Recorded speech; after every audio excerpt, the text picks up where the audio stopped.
Assalamualaikum warahmatullahi wabarakatuh. Alhamdulillah wassalatu wassalamu ala Rasulillah wa ala alihi wa sahbihi wa mawalah wa la hawla wa la quwata illa billahi wa ba'du. Alhamdulillah di sore hari ini kita bisa duduk untuk bertalabul ilmi dan kita bisa melanjutkan kajian kita masih membahas kitab Umdatul Ahkam dan masuk pada bab salat al-khusuf. Bab bicara tentang salat gerhana. Di sini pengarang mencantumkan 4 dalil yang bicara tentang fikih daripada khusuf ataupun khusuf. Kita baca di sana. An Aisyah radhiyallahu anha anna syamsa khasafat ala ahdi Rasulillah sallallahu alaihi wasallam. Faba'atha munadiyan yunadi as-salatu jami'ah fajtama wa taqaddama fakabbara wa shalla 4 raka'atin fi rak'ataini wa 4 sajadatin. Dari Aisyah ummul mukminin radhiyallahu anha, sesungguhnya matahari pernah terjadi gerhana di zaman Nabi sallallahu alaihi wasallam. Maka kemudian Rasul mengutus seseorang untuk memanggil manusia as-salatu jami'ah. Maka berkumpullah manusia.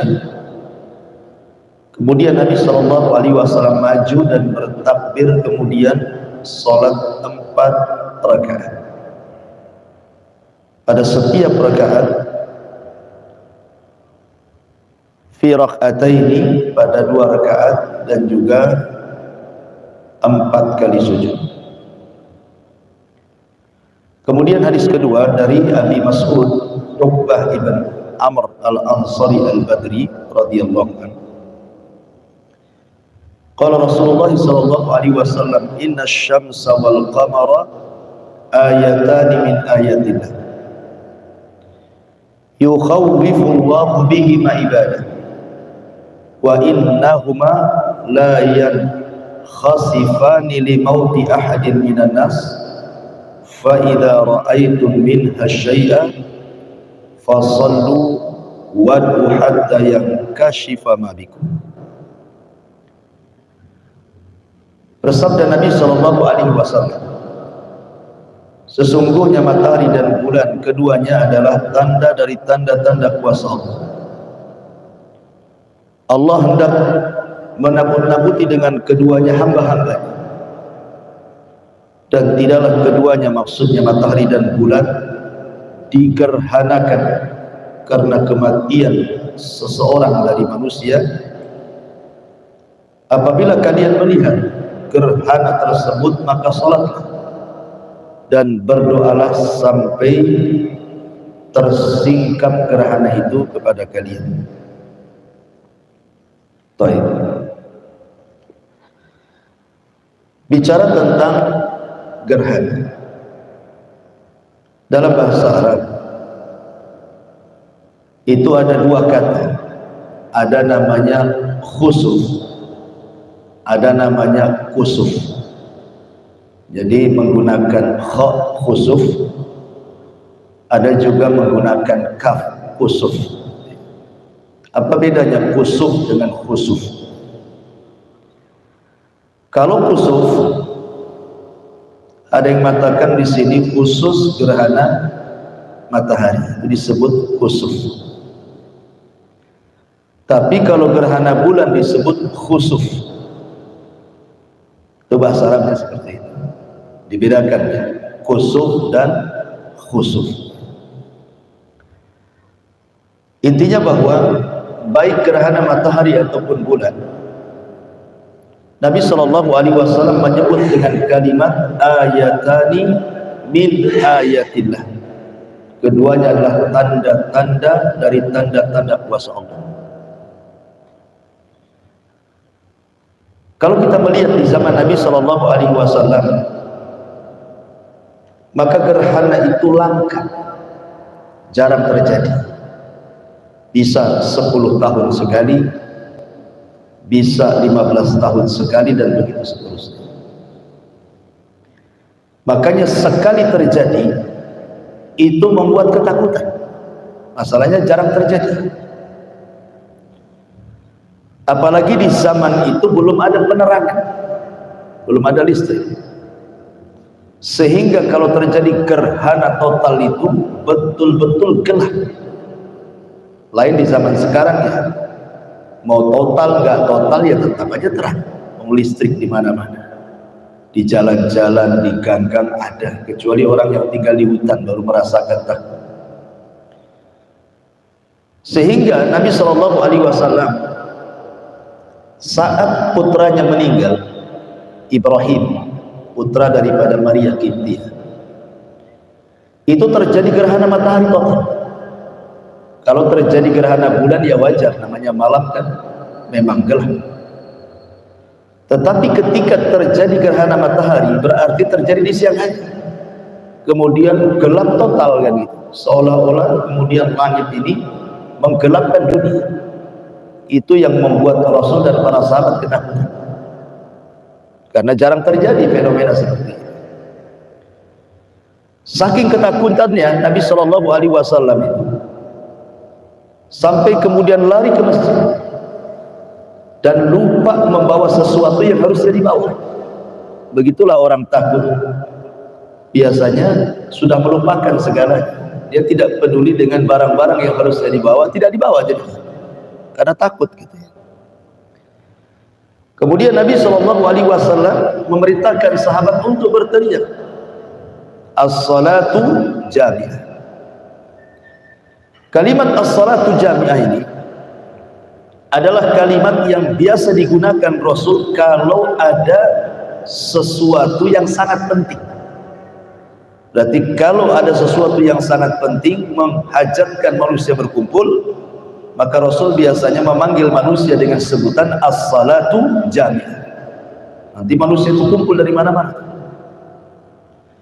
Lah saat terjadi gerhana itu yang dipanggil, sehingga semua sahabat ketakutan akhirnya lari menuju Masjid Nabawi.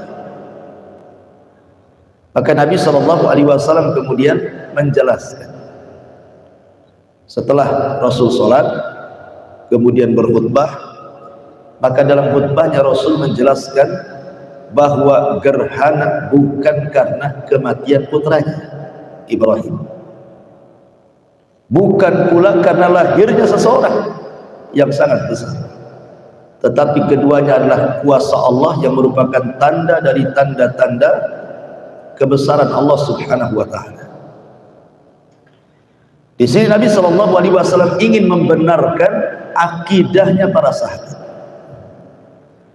karena salah satu keyakinan orang-orang jahiliyah, sebagian mereka masih terpengaruh dengan keyakinan-keyakinan tentang bahwa bintang itu memiliki pengaruh. Makanya kenapa Nabi SAW pernah bersabda bahwa di antara umatnya ada yang di pagi hari dia beriman, di sore hari dia kufur. Kemudian di sore hari dia beriman, di pagi hari pula dia kufur. Kemudian Rasul menjelaskan alasan. Barang siapa yang mengatakan bahwa terjadinya hujan itu karena bintang ini dan itu, maka dia telah kufur kepada Allah dan beriman kepada bintang. Tapi barang siapa dia mengatakan bahwa hujan ini karena karunia Allah, berarti dia telah kufur kepada bintang dan beriman kepada Allah. Artinya ketika Rasul mengatakan seperti itu, ada di antara keyakinan jahiliyah itu yang meyakini bahwa bintang-bintang di langit itu memiliki pengaruh, bahwa peristiwa-peristiwa yang ada di bumi itu karena pengaruh bintang. Makanya Nabi SAW sangat keras berbicara tentang dunia nujum, dunia perbintangan yang digunakan untuk meramal sesuatu. Makanya Rasul mengatakan barang siapa yang mempelajari nujum, perbintangan, maka dia sedang mempelajari sebagian daripada sihir. Maksudnya perbintangan yang sifatnya itu taksir, bukan tasyir. Karena ilmu bintang itu ada dua, ada taksir, ada tasyir. Kalau taksir itu artinya bintang itu punya pengaruh, seperti yang terjadi di zaman Nabi Ibrahim, di mana umatnya Nabi Ibrahim itu ada yang menyembah bintang. Makanya ketika Ibrahim melihat bintang kemudian mengatakan jangan-jangan itu Tuhan. Maksudnya hendak membantah para penyembah bintang. Ketika bintangnya pergi, kata Ibrahim, aku tidak suka Tuhan, muncul tenggelam, katanya. Jadi kalau keyakinan kita kepada bintang bahwa bintang itu memiliki pengaruh, berarti ini syirik. Ya, karena yang menciptakan bintang, yang menguasai bintang, yang mengatur bintang itu Allah. Kok bintang punya pengaruh yang mengatur alam semesta? Bintang saja diatur Allah gitu. Berarti kalau alam semesta ini kemudian diatur oleh bintang, itu sama saja dengan menyekutukan Allah. Tapi kalau maksudnya bintang itu digunakan untuk tasyir, itu boleh-boleh saja. Seperti yang biasa digunakan oleh lembaga BMKG, dan menggunakan juga ilmu perbintangan juga. Maka itu tidak masalah. Ya. Seperti menunjukkan jalan, mengarahkan kiblat, di mana kiblat, nggak masalah. Ya. Karena kita tidak meyakini bahwa bintang itu memiliki pengaruh, hanya digunakan alat untuk arah saja, atau untuk perakiraan cuaca. Ya, itu tidak ada masalah, itu namanya tasyir. Lah orang-orang jahiliyah itu meyakini bahwa bintang itu punya pengaruh, sehingga apabila terjadi gerhana atau gugusan bintang, meteor-meteor yang jatuh itu, mereka menganggap ada peristiwa besar di bumi itu. Seperti orang-orang jahiliyah meyakini kalau ada gerhana itu berarti ada yang meninggal atau ada yang lahir. Maka Nabi SAW menjelaskan juga bahwa gerhana ini bukan karena kematian, bukan pula karena lahirnya seseorang, tapi gerhana ini sebuah tanda-tanda dari tanda-tanda kebesaran Allah. Untuk apa? Di sini syahidnya, untuk menakut-nakuti hamba-hambanya. Makanya Rasulullah SAW di sini mengatakan bahwa inna syamsa wal qamara ayatani min ayatillah yukhawwifullahu bihima ibadah. Gerhana itu, baik bulan ataupun matahari, keduanya adalah tanda-tanda kebesaran Allah untuk menakut-nakuti hamba-hambanya. Sehingga kalau fungsi gerhana itu menakut-nakuti hamba-hambanya, berarti apa bedanya gerhana dengan gempa, gerhana dengan tsunami, gerhana dengan banjir, gerhana dengan letusan gunung, gerhana dengan angin puting beliung, gerhana dengan musibah-musibah yang lain? Itu sama-sama, sama saja. Ya, gempa, meletus gunung, banjir, gerhana, itu sama, tanda-tanda kuasa Allah. Gunanya apa? Untuk menakut-nakuti hamba-hambanya. Jadi Allah sengaja menakut-nakuti. Masalahnya yang ditakut-takuti tidak takut, itu masalahnya. Ya. Allah sengaja menakut-nakuti kita, kok kita tidak takut ya? Lebih takut dari ancaman orang. Kalau orang ngancam kita, saya bunuh kamu, itu kadang-kadang mikir tuh pada preman datang ke rumah ngancam, kok kita bisa takut gitu. Tapi yang menciptakan preman nakut-nakuti kok tidak takut pula. Dari sinilah maka kenapa kemudian rata-rata, kalau saya perhatikan, dan ini juga pernah saya dengar dari fatwanya para ulama, Rata-rata kalau sudah terjadi gerhana itu biasanya banyak musibah. Kalau sekarang terjadi gerhana, nanti nih setelah gerhana itu ada saja musibah. Entah gempa, entah banjir, entah letusan gunung, itu mesti ada. Ya. Boleh jadi hikmahnya karena gerhana ini sebenarnya dijadikan mukaddimah sebenarnya. Kalau seandainya ketika terjadi gerhana itu hamba-hamba Allah itu takut, kemudian bertobat kepada Allah Subhanahu wa taala, yang tadinya malas salat jadi salat, malas istighfar jadi istighfar, malas sedekah jadi sedekah, dan begitu seterusnya, maka Allah Subhanahu wa taala akan berkahi sebuah kaum yang mereka istighfar kepada Allah. Tapi kalau seandainya setelah gerhana tanda-tanda ini muncul kok manusia ditakut-takuti, tidak takut, ya wajar saja. Allah kirimkan bencana yang lebih besar dibandingkan gerhana. Makanya selalu habis gerhana itu ada saja musibah-musibah. Boleh jadi karena yang ditakut-takuti tidak takut. Makanya Allah kirim dengan tanda-tanda kebesaran yang jauh lebih besar, lebih bahaya dibandingkan gerhana. Ma'asyiral muslimin yang dimuliakan Allah Subhanahu wa taala. Saya pernah terbaca dan saya tulis di sini tentang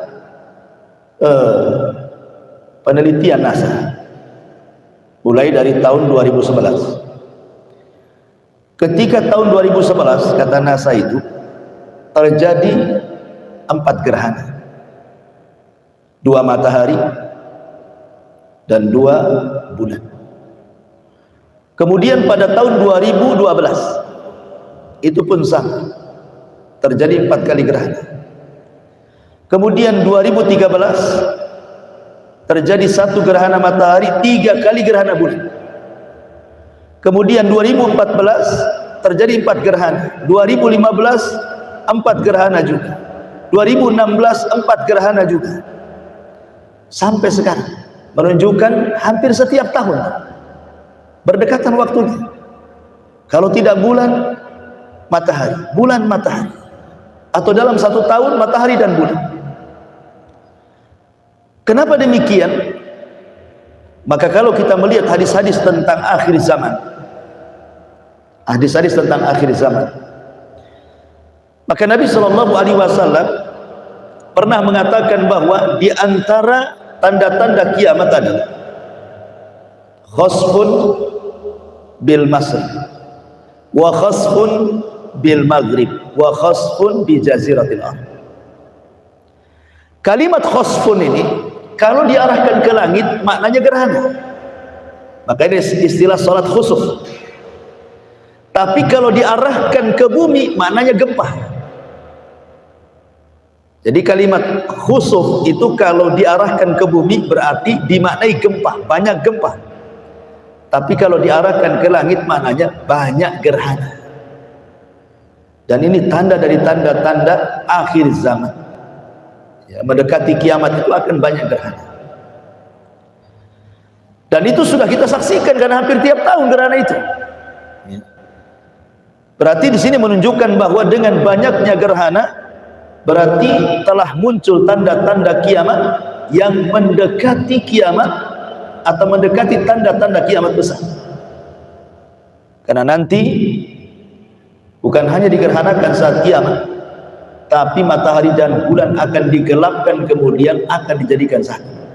Itulah gerhana yang betul-betul gerhana, di mana gerhana bulan dan matahari akan dijadikan satu. Makanya Allah mengatakan wa jumi'asy syamsu wal qamar. Pada hari kiamat Allah akan kumpulkan jadi satu matahari dan bulan. Itu betul-betul 2 gerhana dijadikan satu. Kalau itu sudah terjadi, itulah kiamat besar. Jadi gerhana ini mengantarkan kepada gerhana yang lebih besar, kiamat. Taib. Sebelum saya jelaskan kepada fikihnya tentang fikih salat, ada hikmah di balik gerhana ini. Jangan sampai kemudian apabila kita menyaksikan gerhana, kita tidak mengambil hikmah, ibrah, pelajaran pada gerhana ini. Karena gerhana ini akan senantiasa ada, hampir setiap tahun akan lewat. Bahkan sebelum terjadi gerhana kita sudah tahu akan terjadi gerhana tahun depan dengan melihat penanggalan kan itu. Bisa sudah diprediksi itu tahun depan akan terjadi gerhana, sudah bisa diprediksi sekarang. Artinya gerhana itu akan terus berjalan. Tetapi yang paling penting, janganlah kemudian menjadikan gerhana ini hanya sekedar peristiwa alam semata, tidak. Tetapi lebih daripada itu, ada pelajaran besar dari gerhana baik matahari dan bulan itu. Apa pelajarannya? Yang pertama, pelajaran terjadinya gerhana, bahwa kita diingatkan di alam semesta ini bahwa ada Rabbul Kaun, Rabb yang mengatur alam semesta. Berarti ditanamkan tauhid di sini, bahwa alam semesta ini ada yang mengatur. Siapa? Ya Allah yang mengatur. Dialah yang menciptakan langit, dialah yang menciptakan bumi, dia pula yang menciptakan matahari, dia pula yang menciptakan bulan, bintang, galaksi dan yang semacamnya. Dan Allah yang mengatur semuanya. Makin yakin bahwa ada Rabb yang mengatur alam semesta ini, termasuk ada Rabb yang menggerhanakan bulan dan juga menggerhanakan matahari. Berarti ditanamkan tauhid dalam dada kita, bahwa di sana ada Rabbul Kaun, Rabb yang mengatur alam semesta. Artinya di sini zuhuru al-qadari fit tasarruf. Allah sengaja menampakkan kekuasaannya di dalam pengaturannya. Karena kalau seandainya Allah mampu, setelah terjadi gerhana total kemudian Allah gelapkan langit ini, bisa saja Allah tidak akan munculkan lagi matahari sampai kiamat. Atau sebaliknya, bisa saja Allah tidak akan munculkan bulan sampai kiamat. Dan kalau itu terjadi, siapa yang bisa mendatangkan cahaya selain daripada Allah Subhanahu wa ta'ala? Sebagaimana Allah mengatakan, "Qul ara'aytum in ja'ala 'alaikumul laila sarmada." Allah mengatakan, bagaimana pendapat kalian kalau seandainya Allah gelapkan malam ini dan tidak pernah terang sampai kiamat? Siapa yang bisa mendatangkan cahaya? Kecuali Allah Subhanahu wa ta'ala. PLN mana yang sanggup menerangi bumi sampai kiamat? Tidak ada. Ya. PLN ini hanya menerangi malam saja. Kalau siang malam diterangi, nggak ada angkat tangan tuh PLN. Makanya Allah bantu dengan matahari yang bisa menerangi sampai ke goa-goa, lubang-lubang, ke kamar-kamar, tanpa harus ada cahaya listrik pun sudah terang. Seandainya Allah gelapkan sampai kiamat, siapa yang bisa mendatangkan cahaya? Nggak ada yang bisa. Makanya di sini ditanamkan tauhid. Yang kedua, kata para ulama bahwa hikmah gerhana itu, Allah Subhanahu wa ta'ala hendak menakut-nakuti, dan sudah saya jelaskan tadi, liyukhawifu bihi ibadah. Ketika Allah Subhanahu wa ta'ala berfirman, wa ma nursilu bil ayati illa tahwifa, wa ma nursilu bil ayati illa tahwifa, tidaklah kami utus tanda-tanda kebesaranku, kata Allah, kecuali untuk menakut-nakuti. Abdullah bin Mas'ud radhiyallahu anhu, ketika terjadi gempa di Kufah di zaman dia, maka Abdullah bin Mas'ud radhiyallahu anhu mengatakan di hadapan manusia, ingatlah bahwa gempa ini tanda kuasa Allah, fa'tabiru biha, ambil pelajaran dari gempa ini, karena gempa ini tidaklah digempakan kecuali karena ulah tangan kalian. Pernyataan Abdullah bin Mas'ud persis seperti pernyataan Umar bin Khattab. Jadi di Madinah, di zaman Khalifah Umar itu pernah terjadi lini gempa, tapi skalanya rendah, dan itu belum pernah terjadi di zaman Rasul, hanya pernah terjadi zaman Umar, gempa di kota Madinah, tapi gempa yang rendah. Tapi itu sudah membuat Umar ketakutan, sahabat juga ketakutan, sampai Umar radhiyallahu mengatakan, terjadinya gempa ini karena dosa-dosa kalian. Kalau sampai terulang lagi gempa kedua kalinya, aku tidak akan seatap dengan kalian, gitu. Aku akan pergi dari kota Madinah. Dari sini menunjukkan bahwa setiap musibah itu bukan sekedar peristiwa alam. Sebagaimana sebagian orang mengatakan terjadinya gempa itu kan karena lempengan geser lah gitu ya, entah karena apa gitu ya. Padahal bukan hanya semata-mata itu, ada penyebab yang lebih besar dibandingkan itu.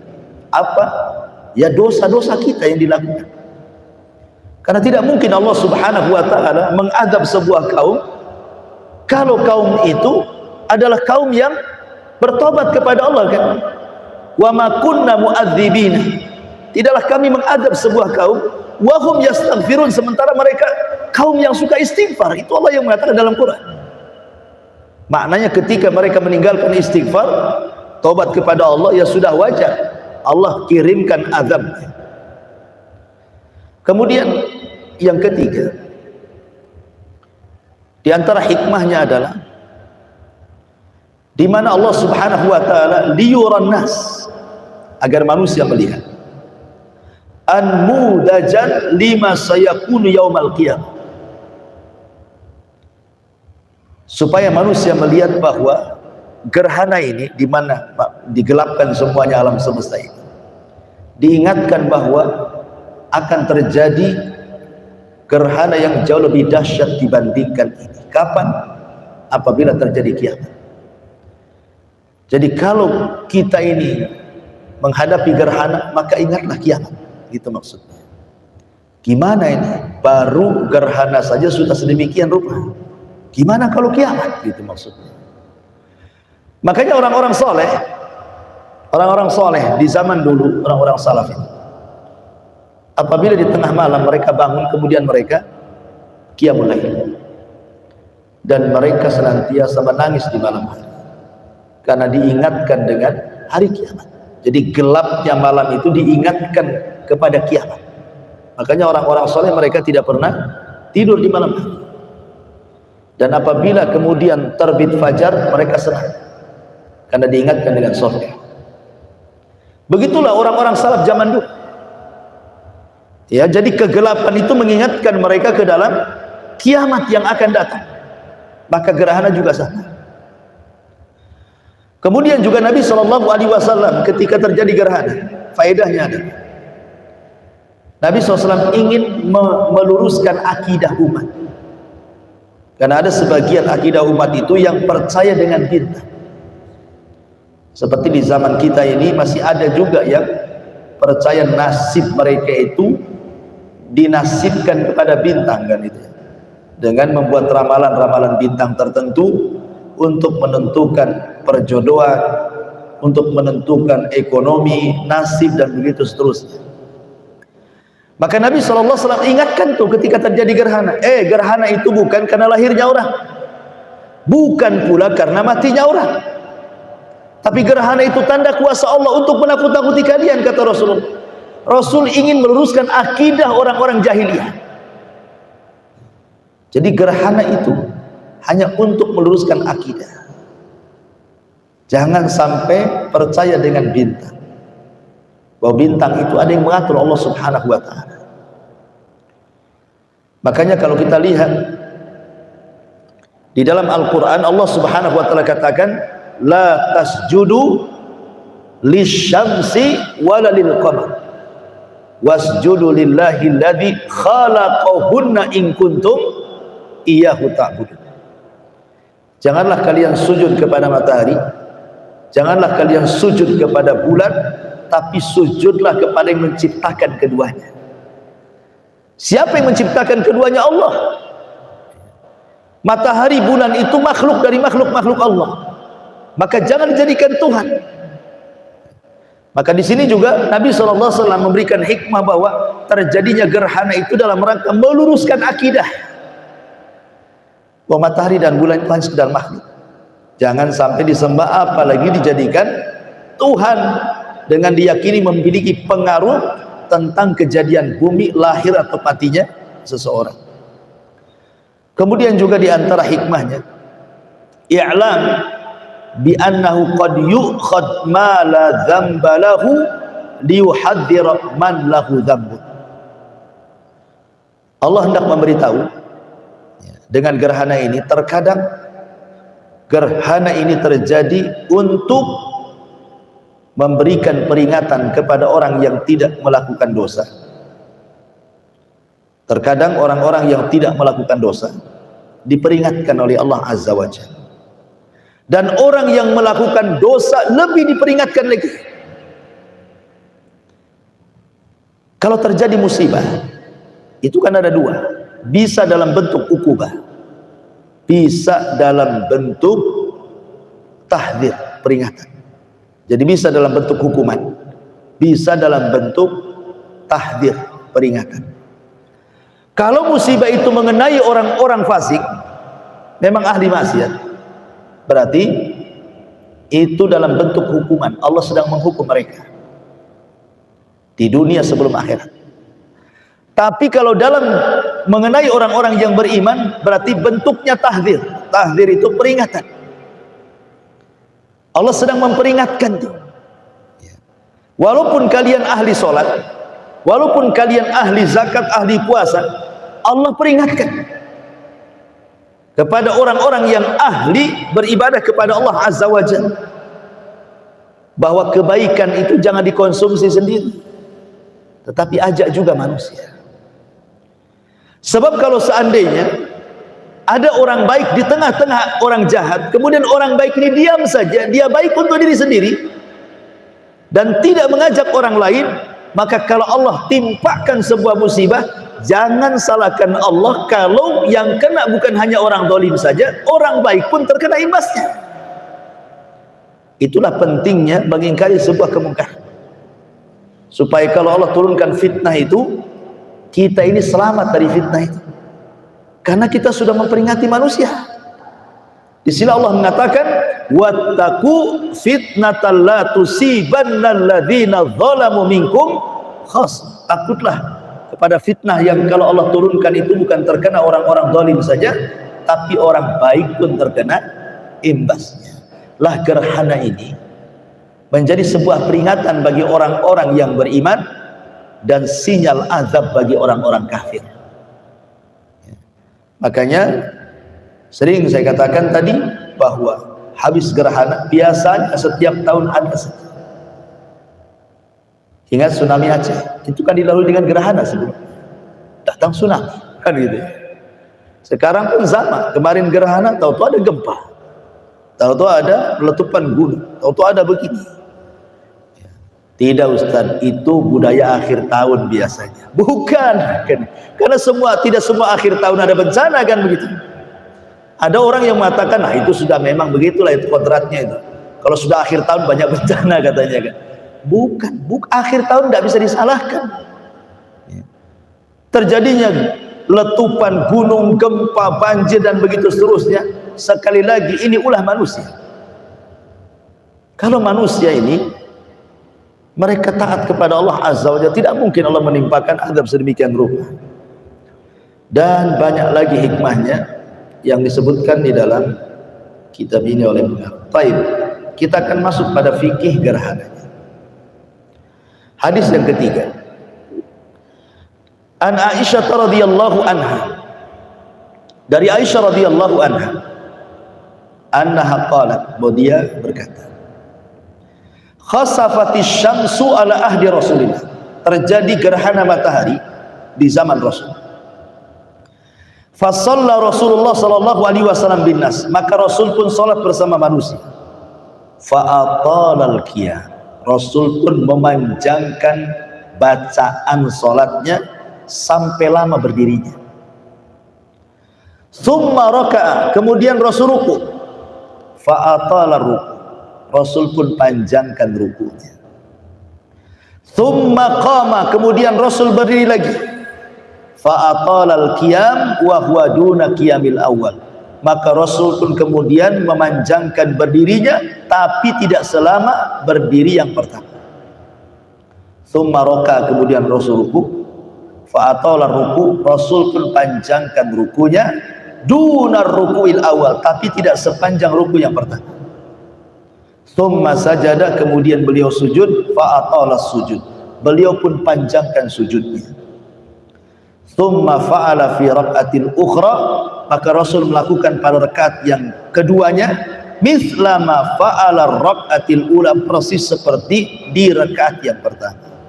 Artinya setiap rakaat ada 2 ruku dan 2 berdiri.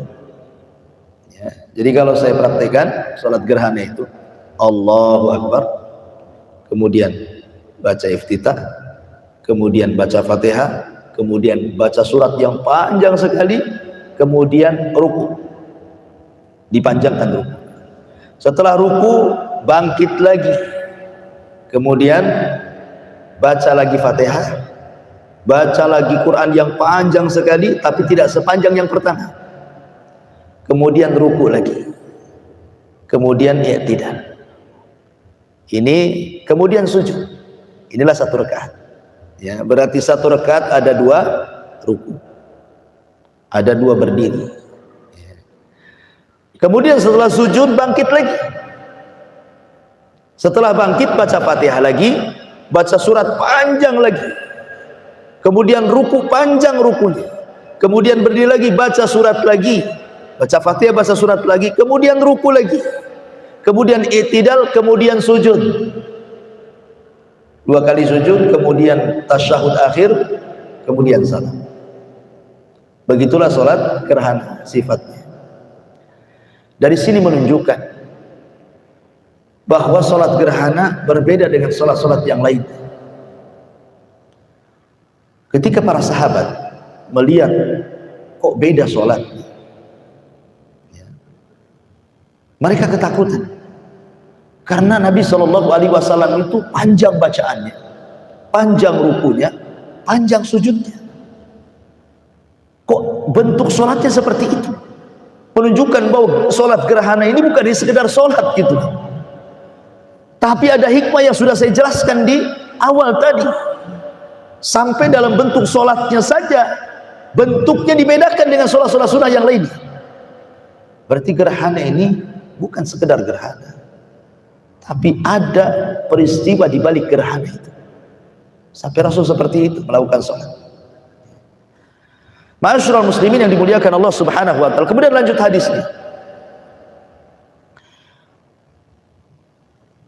Kata Aisyah radhiyallahu anha, "Tsumman sarafa." Kemudian setelah selesai sholat, Rasul pun berpaling. Wa qad tajallatis syamsu, dan matahari sudah mulai terang. Berarti sholat itu terus dilakukan selama masih gelap. Fa khataban nas, Rasul pun berkhutbah. Fahamidallah, kemudian memuji Allah, wa asna alaihi, dan juga mengagungkan Allah. Tsumma qala, maka Rasul mengatakan, inna syamsa wal qamara ayatani min ayatillah la yakhsifani li mauti ahadin wala li hayati. Sesungguhnya matahari dan bulan, keduanya tanda-tanda dari tanda-tanda kuasa Allah, tidaklah digerhanakan keduanya karena kematian seseorang atau karena hidupnya seseorang. Fa idza ra'aitum dzalik, kalau kalian melihat gerhana, fadullah, berdoalah kepada Allah. Wa kabbiru, perbanyak lafaz takbir, Allahu akbar. Wa sallu, salatlah. Wa tasaddaqu, bersedekahlah. Tsumma qala, kemudian Rasul berkata, ya ummat Muhammadin wallahi, wahai umat Muhammad, demi Allah, ma min ahadin aghyar min Allah an yazni abdahu au tazni amatahu. Tidak ada yang lebih cemburu, melebihi cemburunya Allah apabila Allah melihat ada seorang budak laki-laki atau budak perempuan berzina. Kemudian Rasul mengatakan, ya ummat Muhammadin wallahi law ta'lamuna ma a'lam la dhahiktum qalilan wa la bakaitum katsiran. Kalau kalian tahu apa yang aku lihat di neraka, sungguh kalian akan sedikit tertawa dan banyak menangis. Kemudian pada hadis yang keempatnya, dari hadis Abi Musa al-Asy'ari radhiyallahu anhu, Khasafatis syamsu ala zamani Rasulillah, terjadi gerhana matahari di zaman Rasul. Faqama fazi'an, Rasul pun berdiri dalam keadaan takut. Kalau Rasul takut melihat gerhana, apalagi kita. Wa yakhsha an takuna sa'ah, sampai-sampai menduga bahwa gerhana itu muqaddimah terjadi kiamat. Rasul menduga akan terjadi kiamat. Hatta atal masjid, sampai Rasul langsung bergegas ke masjid. Faqama, dia pun berdiri, fasolat dan salat bi atwali qiyamin wa sujudi, dengan sangat panjang berdiri dan sujudnya. Kata Abi Musa al-Asy'ari, ma ra'aituhu yaf'alu fi salatikum, aku tidak pernah melihat Rasul salat seperti itu. Tsumma qala, kemudian Rasul berkhutbah, inna hadhil ayat allati yursiluha Allahu azza wa jalla, sesungguhnya tanda-tanda ini yang Allah utus kepada kita, la takunu li mauti ahadin wala li hayati, bukan karena kematian atau hidupnya seseorang, walakin Allah yursiluha liyukhawifu biha ibadah, tapi Allah mengutus gerhana itu untuk menakut-nakuti hambanya. Fa idza ra'aitum minha syai'an, kalau kalian melihat gerhana, fafza'u, maka bersegeralah, ila dzikrillah, berzikir kepada Allah, wa du'aihi, berdoa kepada Allah, wastighfari, dan istighfar kepada Allah Subhanahu wa ta'ala. Berarti di sini ada beberapa amal kalau terjadi gerhana. Pertama, sholat. Kalau terjadi gerhana, yang ada dalam pikiran kita sholat. Sholat apa? Sholat gerhana. Cepat ke masjid, sholat. Yang kedua, zikrullah, cepat zikir, ingat Allah. Karena ini bukan peristiwa biasa gerhana, langsung ingat Allah. Kemudian yang ketiga, at-ta'awudz min adzabil qabr, bersegera minta perlindungan dari azab kubur. Karena Rasul diperlihatkan azab kubur ketika itu. Kemudian yang keempat, ad-du'a, cepat doa, minta keselamatan kepada Allah. Kemudian yang kelima, at-takbir, bertakbir, Allahu Akbar, Allahu Akbar, Allahu Akbar. Kemudian yang keenam, al-istighfar wa taubah, segera istighfar dan taubat. Kemudian yang ketujuh, as-sadaqah, segera bersedekah. Kemudian yang kedelapan, i'taqur riqab, kalau memang punya budak, segera merdekakan. Itu di zaman itu, sekarang kan tidak. Ya sekarang gantilah, budak jadi orang sakit namanya, kita danai supaya cepat sembuh gitu. Kemudian wa'dun nas, berilah peringatan kepada manusia, khususnya kita kepada keluarga, kasih peringatan kepada keluarga. Kemudian takhwifuhum billah, Allah Subhanahu wa ta'ala yakin bahwa gerhana itu sedang menakut-nakuti kita. Kemudian yang terakhir, jauhi dosa. Jauhi dosa. Karena di sini Nabi SAW mengatakan dalam khutbah gerhana apa? Tidak ada yang lebih cemburu bagi Allah kecuali ketika melihat hambanya sedang berzina. Allah Subhanahu wa ta'ala sisipkan tentang bahaya zina dalam khutbah gerhana. Padahal khutbah itu singkat. Dan Rasul SAW memilih dosa zina untuk diperingatkan dibandingkan dosa yang lain. Dari dosa-dosa besar, sebelumnya Rasul mengingatkan tentang soal tauhid, habis itu bicara tentang dosa zina.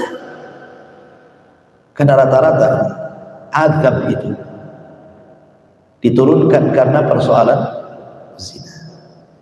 Dalam sebuah hadis Rasul mengatakan, umat ini akan senantiasa ditimpa 3 perkara di akhir zaman: khasfun wa maskhun wa qadfun, kata Rasul.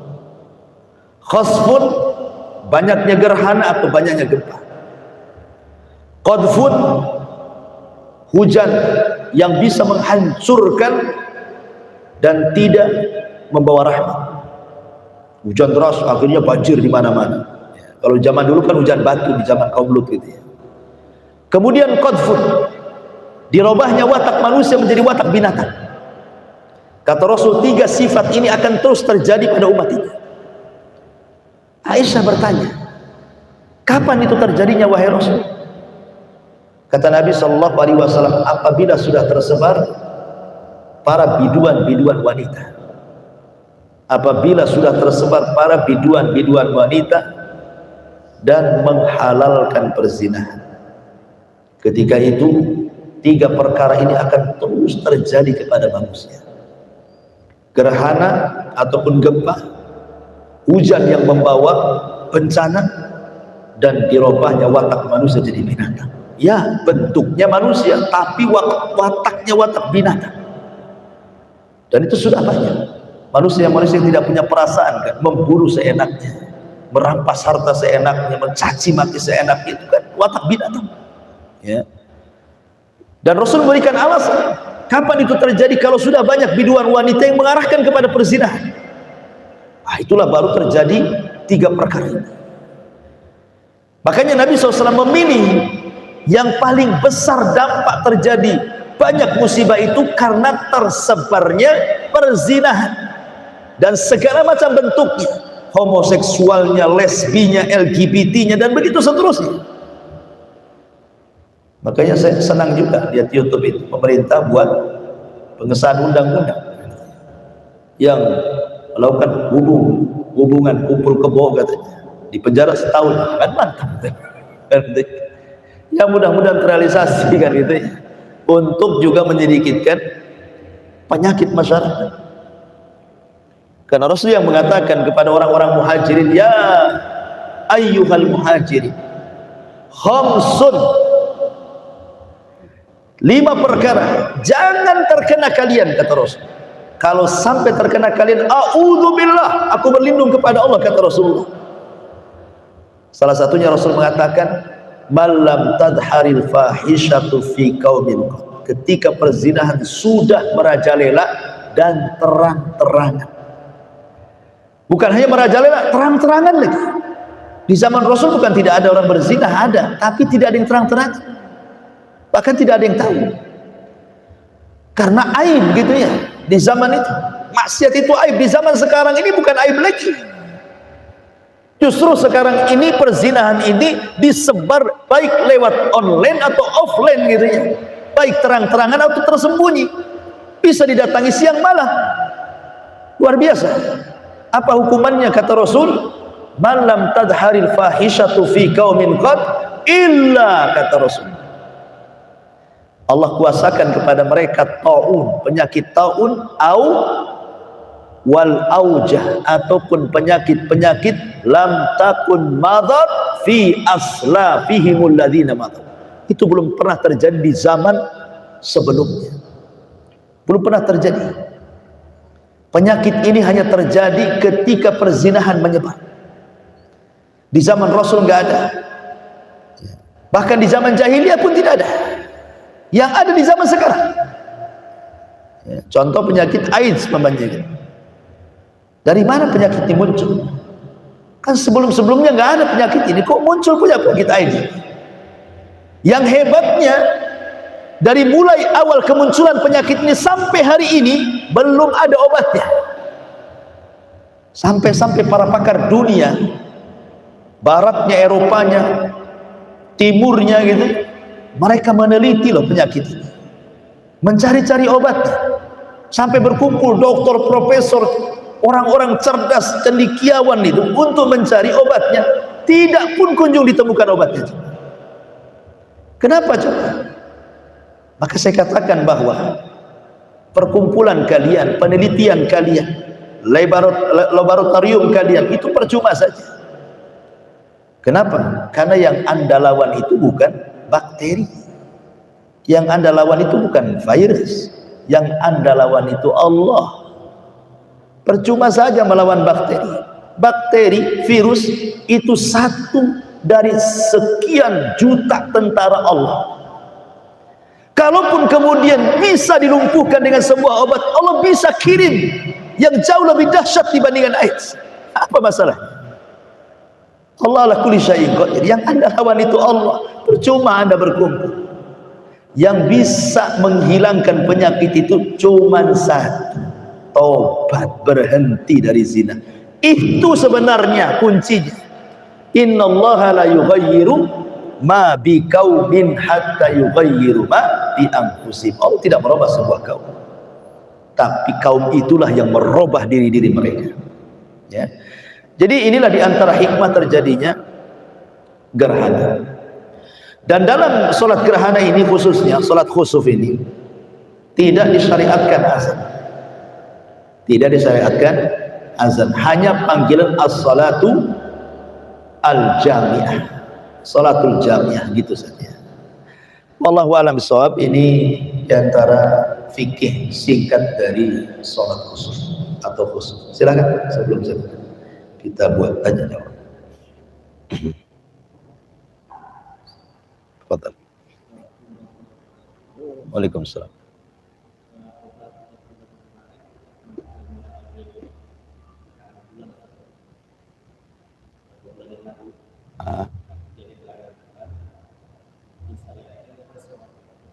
Boleh.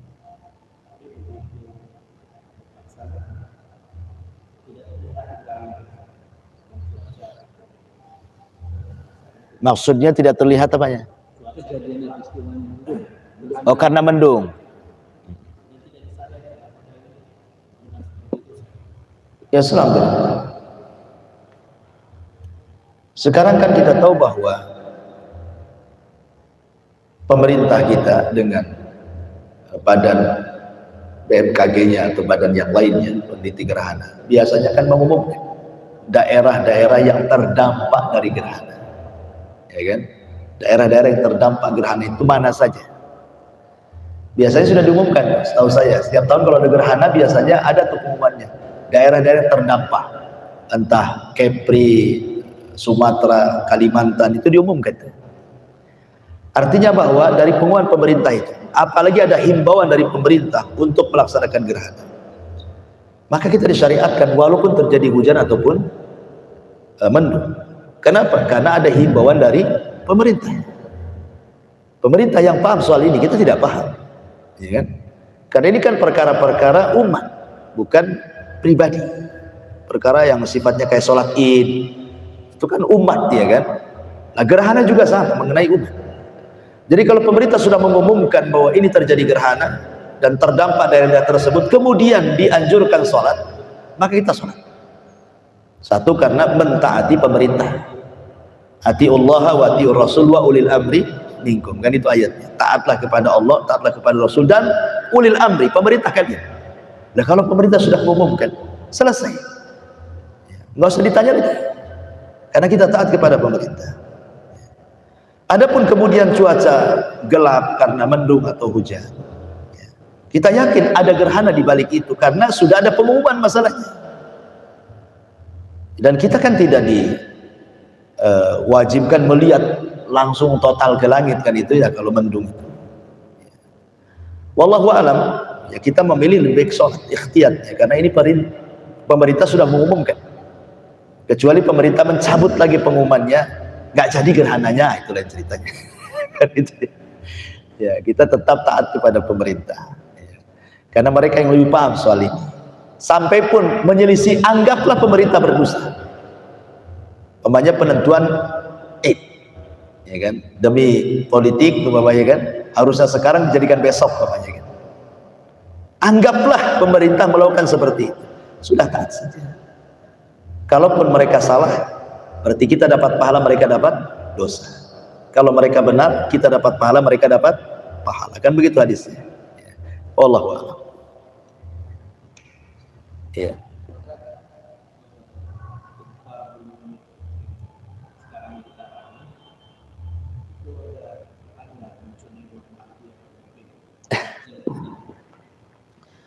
Ya, alhamdulillah. Apakah gempa bumi ini tanda kemunculan Al-Mahdi? Ya, gempa itu tanda yang paling tampak munculnya Imam Mahdi. Tapi di sebuah tempat namanya Baidah, antara Mekah dan Syam, bukan Sukabumi. nggak nyambung gitu ya. Dan gempa yang menunjukkan tanda paling zahir munculnya Imam Mahdi itu karena sebabnya apa? Karena Imam Mahdi mau dibunuh oleh tentara Syam yang tidak terima ada pembaiatan. Jadi datang tentara dari Syam mendengar bahwa ada di Mekah orang ngaku Imam Mahdi, gak terima tentara yang di sana. Maka mereka mengirim pasukan untuk membunuh Imam Mahdi. Kemudian di antara Syam dan Mekah ada namanya Baidah. Disitulah mereka digempakan, kemudian dimasukkan ke perut bumi. Bukan hanya tentara yang akan menyerang Imam Mahdi, orang yang lalu lalang mau ke pasar, jalan, ikut juga masuk dalam gempa itu. Sehingga Aisyah bertanya kepada Rasul, kalau tentara yang ditenggelamkan ke bumi itu diadab wajar karena mereka hendak menyerang Imam Mahdi. Lah orang yang lalu lalang di situ kok ikut korban masuk gempa itu, macam mana ceritanya? Maka Rasul mengatakan yub'atsuna yaumal qiyamah ala niyatihi. Maka mereka akan dibangkitkan pada hari kiamat sesuai dengan niat-niat mereka. Ya, niat mereka apa? Kalau niat mereka mau ke pasar kemudian gempa, ya nggak akan masuk pada azab. Ya, kebetulan saja lewat gempa akhirnya kena pula imbasnya gitu ya. Jadi gempa yang dimaksud tanda alamat zahir munculnya Imam Mahdi ini maksudnya gempa yang ada di Baidah, bukan di Sukabumi, bukan pula di Jawa Barat.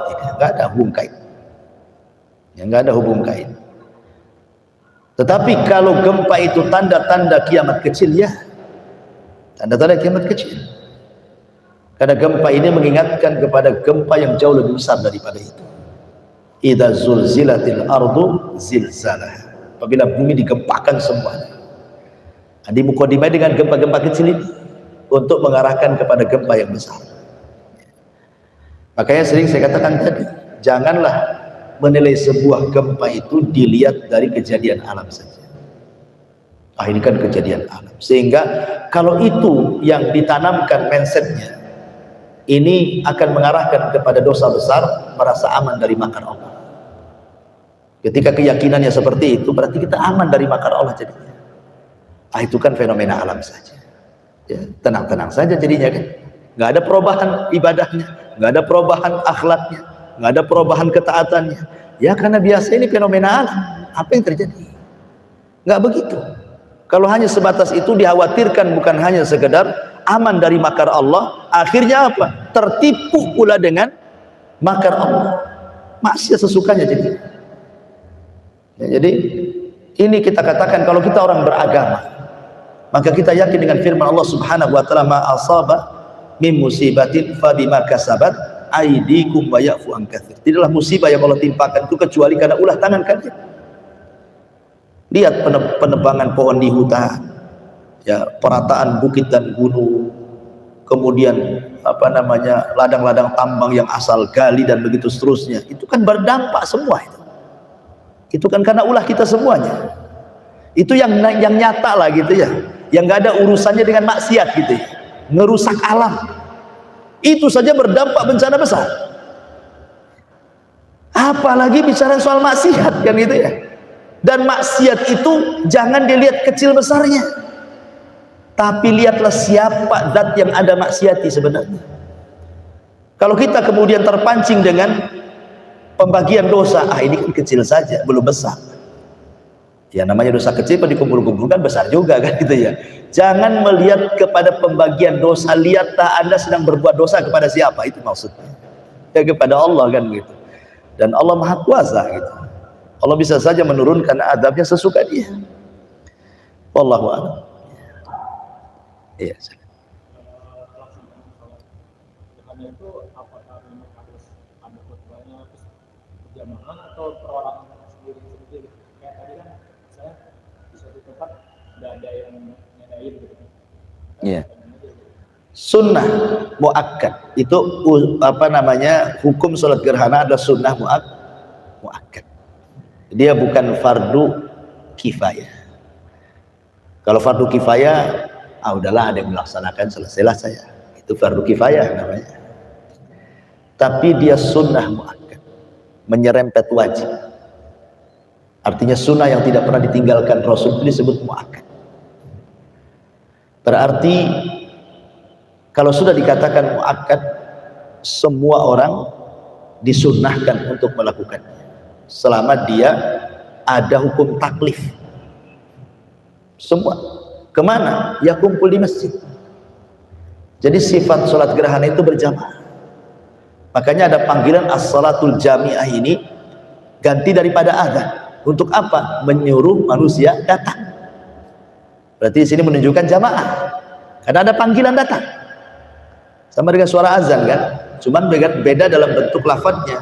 Ini dalam bentuk as-salatul jami'ah gitu. Menunjukkan bahwa orang disuruh datang ke masjid. Suruh sholat bersama-sama. Berdoa bersama-sama. Ya. Tapi kalau seandainya Allah takdirkan memang di sebuah tempat itu tidak ada orang yang sholat jamaah, ya nggak masalah sholat sendiri. Karena khutbah dalam sholat kusuf itu bukan seperti khutbah Jumat kepada sholat Jumat. Nah, ya boleh sholat sendiri dengan kaifiyah seperti itu. Tapi afdolnya tetap berjamaah, ada imamnya, karena ada khutbahnya di situ. Khutbah ini untuk memperingatkan, dan khutbahnya harus menyesuaikan dengan peristiwa dan kejadian. Jangan pula sholatnya sholat kusuf, khutbahnya khutbah politik.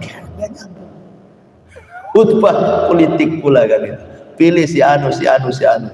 Karena si anu begini-begini. Nggak nyambung. Ini gerhana bicara gerhana. Kadang-kadang seperti itu di masyarakat ini. Kadang-kadang gerhana khutbahnya politik pula. Ya sesuai dengan peristiwa. Supaya isi khutbah itu nakut-nakuti orang, ya supaya mereka tobat. Jadi gak masalah, karena khutbah bukan terkait dengan sah dan tidaknya sholat khusus, tapi sebaiknya kan berjamaah. Wallah.